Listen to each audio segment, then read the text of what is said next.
Good morning everyone. Welcome to TSN the School. Myself Swati Mahavar. We are doing chapter number 1 in economics of class 10. The name of the chapter is Development. Today we start the fifth part of this chapter. Come to the page number 11. The topic is Public Facilities. क्या होती है public facilities? आप सबको पता है जो facilities government हमको available कराती है, सब लोगों को कॉमन फैसिलिटीज़ जो दी जाती है वो क्या कहलाती है? Public facilities. How is it that the average person in Haryana has more income than the average person in Kerala but lags behind in these crucial areas?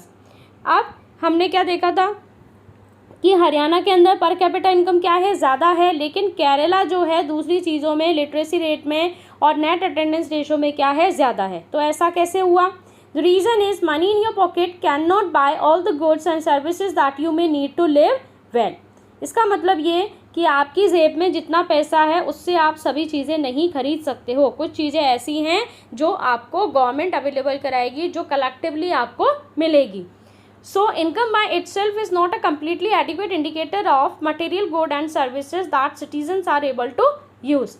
पैसों से आप कोई भी चीज़, सभी चीज़ें आप पैसों से नहीं खरीद सकते हो. For example, normally your money cannot buy a pollution-free environment or ensure that you get unadulterated medicines unless you can afford to shift to a community that already has all these things. ठीक है.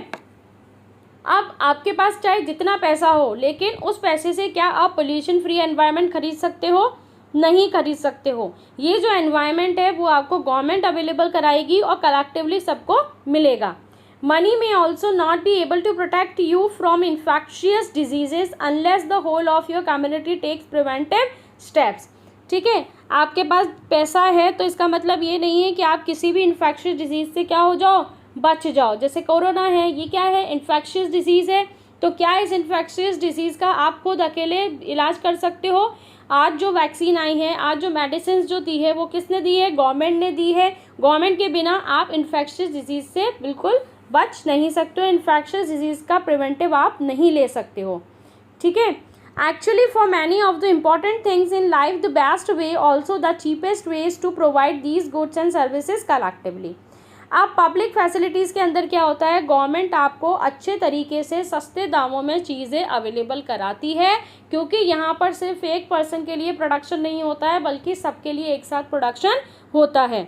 Just think, will it be cheaper to have collective security for the whole locality or for each house to have its own security man? What if no one other than you in your village or locality is interested in studying? Would you be able to study? No, unless your parents could afford to send you to some private school elsewhere. So you are actually able to study because many other children also want to study, and because many people believe that the government should open schools and provide other facilities so that all the children have a chance to study. ठीक है. अब अगर हम बात करते हैं collectiveness की, कि अगर आप आपके घर के अंदर सिक्योरिटी गार्ड रखोगे, हर घर के अंदर एक सिक्योरिटी गार्ड रखा जाएगा, तो ये क्या हो जाएगा? बहुत ज़्यादा एक्सपेंसिव हो जाएगा. हर घर में सिक्योरिटी गार्ड रखना क्या हो जाएगा? बहुत ज़्यादा एक्सपेंसिव हो जाएगा. तो गवर्नमेंट ने कलेक्टिवली सबके लिए सिक्योरिटी गार्ड्स रख रखे हैं. जो हमारी आर्मी है, जो हमारी नेवी है, वो किस लिए है? हमारी रक्षा करने के लिए है. तो ये गवर्नमेंट ने हमें क्या दिया है? कलेक्टिवली दिया है, ताकि वो हमको क्या पड़े? चीप पड़े, सस्ता पड़े. आया समझ में? यहाँ पर नेक्स्ट एग्जाम्पल दे रखा है स्कूल्स का.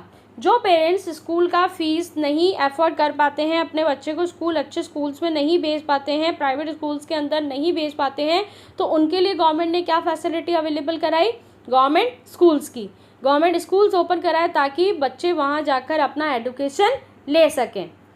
Now Kerala has low infant mortality rate because it has adequate provision of basic health and educational facilities. मैंने आप लोगों को बताया था कि केरला के अंदर इन्फेंट मोर्टेलिटी रेट, बच्चे कम क्यों मरते हैं? क्योंकि वहाँ का हेल्थ और एजुकेशन क्या है? बहुत ज़्यादा अच्छा है. Similarly in some states the public distribution system functions well. कुछ स्टेट्स की हम बात करते हैं. कुछ स्टेट्स के अंदर क्या होता है? पीडीएस सिस्टम बहुत अच्छा होता है. क्या होता है PDS?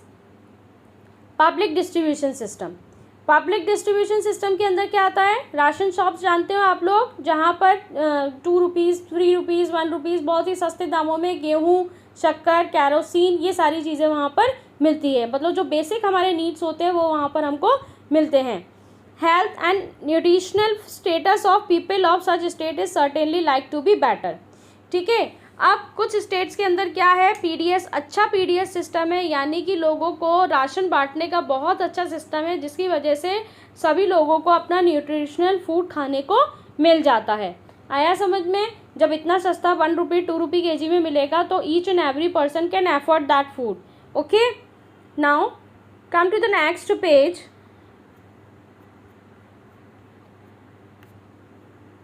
Isn't it surprising that a small country in our neighborhood, Sri Lanka, is much ahead of India in every respect and a big country like ours has such a low rank in the world? अब एक सोचने वाली बात यह है कि श्रीलंका क्या है, इंडिया के कंपैरिजन में बहुत ही छोटा सा कंट्री है। छोटा सा कंट्री होने के बाद भी श्रीलंका में हर तरह की फैसिलिटी अवेलेबल है, और हमारा जो बड़ा सा कंट्री है इंडिया, जो साइज़ में बहुत ज़्यादा बड़ा है, वो कंट्री भी उससे पिछड़ा हुआ है, यानी कि उससे पीछे है। ठीक है, इतना बड़ा कंट्री, इतनी बड़ी पॉपुलेशन होने के बाद भी हमारा कंट्री पीछे है और श्रीलंका कहाँ है, आगे है। टेबल 1.6 ऑल्सो शोज दैट दो Nepal and Bangladesh have low पर कैपिटा इनकम। अब टेबल 1.6 के अंदर क्या है कि नेपाल और बांग्लादेश के अंदर लो पर कैपिटा इनकम है, ठीक है, then that of India, yet they are better than India in life expectancy. Per capita income Nepal और बांग्लादेश की इंडिया से कम है, उसके बाद भी वहाँ के लोगों का लाइफ एक्सपेक्टेंसी क्या है, ज़्यादा है। क्यों ऐसा? क्योंकि पॉपुलेशन के ऊपर पर कैपिटा इनकम नहीं निकाला जाता है। आया समझ में? ऐसा नहीं है कि जहाँ की पॉपुलेशन कम है वहाँ का पर कैपिटा इनकम अच्छा आएगा। ठीक है, many improvement have been suggested in calculating SDI and many new components have been added to the human development report. बहुत सारे कंपोनेंट्स जो हैं ह्यूमन डेवलपमेंट रिपोर्ट के अंदर लगाए गए हैं। By prefixing human to development it has made very clear that what is important in development is what is happening to citizens of a country. ठीक है, अब डेवलपमेंट का मतलब क्या होता है, जो लोगों के साथ हो रहा है, जो लोग अपना अपवर्ड ले जा रहे हैं, अपना अच्छा जो कर रहे हैं, वो सारी चीज़ें क्या हैं, डेवलपमेंट है। आज अगर एक इंडिविजुअल का डेवलपमेंट होता है तो पूरे कंट्री का डेवलपमेंट होता है।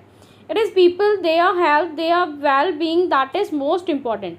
लोगों की हेल्थ और वेल बीइंग ज़्यादा इम्पॉर्टेंट है। Do you think there are certain other aspects that should be considered in measuring human development? Now see, come to the next topic, sustainability of development. Sustainability of development का मतलब क्या होता है कि हमारे पास जो स्कैर्स रिसोर्सेज है, जो शॉर्टेज है रिसोर्सेज की, उन रिसोर्सेज को अच्छे से, सही तरीके से, प्रॉपर मैनेजमेंट के थ्रू काम में लेना, ताकि हमारी आने वाली जनरेशन भी उसको यूज़ कर सके। आया समझ में? Suppose for the present that a particular country is quite developed, we would certainly like this level of development to go up further or at least be maintained for future generation. This is obviously desirable. However, since the second half of the 20th century, a number of scientists have been warning that the present type and level of development are not sustainable. ठीक है, कुछ thinkers थे, scientist थे, उन्होंने क्या बोला कि हमारे पास जो रिसोर्सेज हैं वो सस्टेनेबल नहीं है। सस्टेनेबल यानी कि हम उनको बचा के नहीं चल रहे हैं। जितना हमारे पास रिसोर्स है हम सारा यूज़ करके उसको एकदम बिल्कुल फिनिश कर रहे हैं, तो हमारी आने वाली जनरेशन क्या यूज़ करेगी उसको। इसीलिए उन्होंने क्या बोला कि आने वाली जनरेशन के लिए रिसोर्सेज को बचा कर रखना है, और इसके लिए हमें ये स्टेप्स लेने पड़ेंगे कि हम रिसोर्सेज को कम से कम यूज़ करें। जितनी ज़रूरत हो उतना ही रिसोर्सेज को यूज़ किया जाए, ओवर यूटिलाइजेशन बंद कर दिया जाए। For example, ground water is a renewable resource. ठीक है, रिन्यूएबल रिसोर्स से वापस बन जाता है ग्राउंड वाटर, लेकिन बनने में बहुत ज़्यादा टाइम लगता है। These resources are replenished by nature as in the case of crops and plants. However, even these resources may be overused. अब इन resources को लोगों ने क्या कर दिया, overuse कर लिया, बहुत ज़्यादा से ज़्यादा उसको यूज़ कर लिया। For example, in the case of groundwater, if we use more than what is being replenished by rain, then we would be overusing this resource. अब अगर आपने जिस रिसोर्स को यूज़ किया वो वापस से उसी स्टेट के अंदर नहीं आया, तो वो क्या हो रहा है, ओवर यूज़ हो रहा है। ठीक है, उसको बनने में, वापस से रिप्लेस होने में बहुत ज़्यादा टाइम लग रहा है, जिसकी वजह से उस रिसोर्स का तो एक्सप्लॉयटेशन हो गया, आपने वो बिल्कुल ख़त्म कर दिया। अब आने वाली जनरेशन क्या यूज़ करेगी, उसकी जनरेशन तक बनेगा ही नहीं। फिर non renewable resources are those which will get exhausted after years of use. अब नॉन रिन्यूएबल रिसोर्सेज है वो याद जो यूज़ करने के बाद ही वापस से बन जाते हैं. We have a fixed stock on earth which cannot be replenished. We do discover new resources that we did not know of earlier. New sources in this way add to the stock. However, over time even this will be get exhausted. ठीक है. अब resources जो है non renewable जो resources है, renewable जो renew हो गए वापस, नॉन रिन्यूएबल जो बनते तो हैं लेकिन उसको मिलियंस ऑफ ईयर्स लग जाता है बनने में. ठीक है. तो ये जैसे फॉसिल फ्यूल्स जो होते हैं, तो ये जो रिसोर्सेज होते हैं ये बनने में बहुत टाइम लगाते हैं, जिसकी वजह से आने वाली जनरेशन इनके बिना ही रह जाएगी, उनके पास ये रिसोर्स पहुंच ही नहीं पाएगा. ठीक है. हमें इन रिसोर्सेज को अभी से बचा करके रखना है, और बचा के किसके अंदर रखना है, स्टॉक के अंदर. एक स्टॉक बना के हमको रखना है कि आने वाली जनरेशन रिसोर्सेज को आगे अपने कामों में यूज़ करे, उससे अपना को जो भी नीड्स फुलफ़िल कर सके, प्रोडक्शन कर सके. ठीक है. अपनी ज़रूरत की चीज़ें उससे बना सके, और नए रिसोर्सेज के जो सोर्सेज है उसको ढूंढा जाए, फिर उनको वापस से स्टॉक में रख दिया जाए, उनको यूज़ में ही नहीं लिया जाए कि हमारे आने वाली जनरेशन ही उसको यूज़ करेगी. आया समझ में आप लोगों को. ये बहुत इंपॉर्टेंट टॉपिक है आपका सस्टेनेबल डेवलपमेंट. तो इस सस्टेनेबल डेवलपमेंट को बहुत अच्छे से कर लेना आप लोग. ठीक है. और इसके जो नोट्स और क्वेश्चन आंसर्स मैं आपको सेंड करूँगी PDF, वो आपको कॉपी के अंदर नोट डाउन करना है. Okay. Thanks for watching. Stay home, stay safe.